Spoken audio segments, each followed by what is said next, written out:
नमस्कार दोस्तों, मैं आरजे टकला नेता और मेरी सहयोगी का नाम है चमेली। आज की कहानी का शीर्षक है परमाणु बम से कैसे बचे। अगर चैनल पर पहली बार आए हैं तो चैनल को सब्सक्राइब करके बेल आइकॉन को जरूर दबाएं ताकि इस तरह की कहानियां सबसे पहले आप तक पहुंच सके। दोस्तों, कहानी कुछ इस प्रकार से है। दिल्ली के एक छोटे से मोहल्ले में रहते थे अजय और उसका परिवार। अजय एक स्कूल टीचर था, उसकी पत्नी रीना एक गृहिणी और उनका 10 साल का बेटा वीर स्कूल में पढ़ता था। एक दिन सुबह सुबह अजय अखबार पढ़ रहा था, तभी टीवी पर एक ब्रेकिंग न्यूज आई। दिल्ली के पास एक परमाणु हमले की चेतावनी जारी की गई थी। न्यूज में कहा गया, सभी लोग तुरंत सुरक्षित जगह पर जाएं। यह कोई ड्रिल नहीं है। अजय और रीना डर गए। वीर ने रोते हुए कहा, पापा क्या हम मर जाएंगे? अजय ने हिम्मत जुटाई और कहा, नहीं बेटा, हम मरेंगे नहीं। हमें बस समझदारी से काम लेना है। मैंने स्कूल में बच्चों को परमाणु हमले से बचने की ट्रेनिंग दी है। हम वही करेंगे। रीना ने घबराते हुए पूछा, लेकिन हमें क्या करना चाहिए? अजय ने तुरंत अपने परिवार को इकट्ठा किया और कहा, सबसे पहले हमें शांत रहना है। परमाणु हमले से बचने के लिए हमें कुछ जरूरी कदम उठाने होंगे।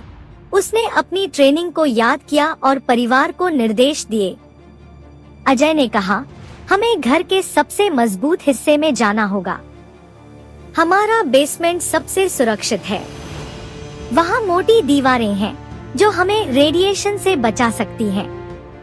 परिवार तुरंत बेसमेंट में चला गया।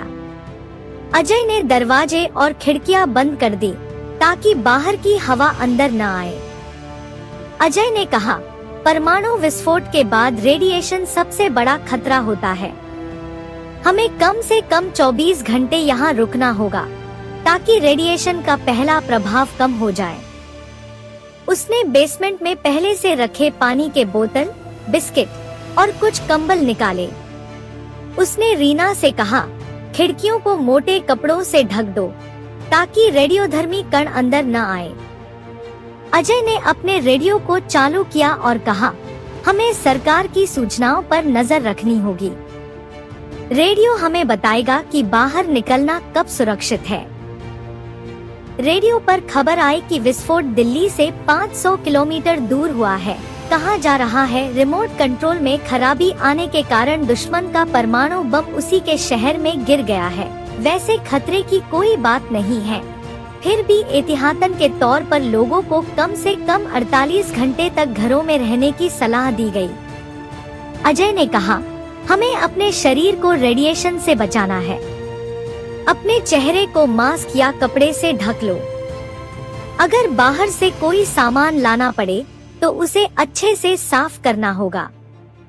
उसने वीर को एक गीला कपड़ा दिया और कहा, इसे अपने मुंह पर रखो ताकि धूल सांस में न जाए। कुछ ही देर बाद एक जोरदार धमाका हुआ। पूरा घर हिल गया। अजय ने चिल्लाकर कहा, सभी बीम के नीचे खड़े हो जाओ। आंखें बंद कर लो। परमाणु विस्फोट की गर्मी और धमाका भयानक था, लेकिन अजय का परिवार बेसमेंट में सुरक्षित था।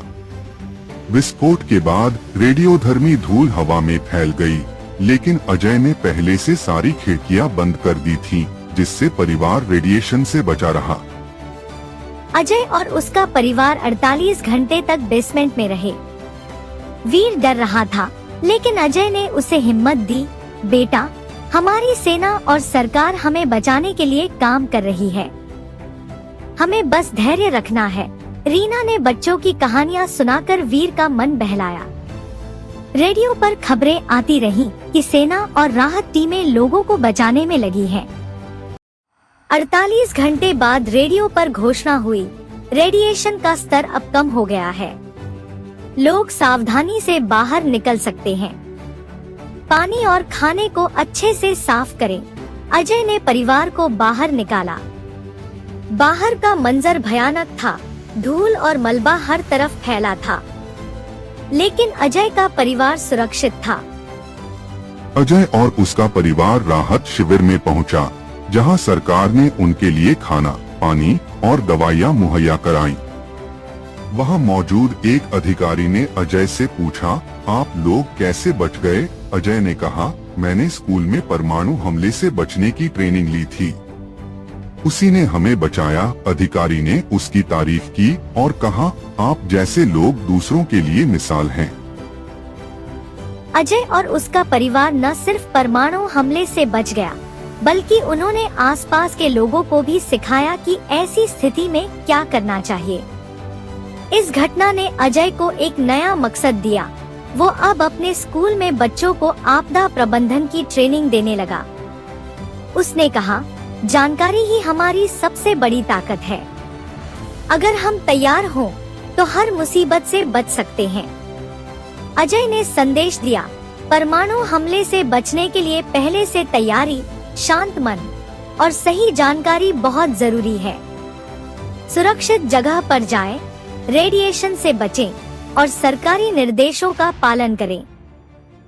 आपदा में समझदारी ही जान बचाती है। आपको ये कहानी कैसी लगी? इसके बारे में कमेंट बॉक्स में जरूर लिखिए। शीघ्र मिलते हैं आपसे एक नई कहानी के साथ।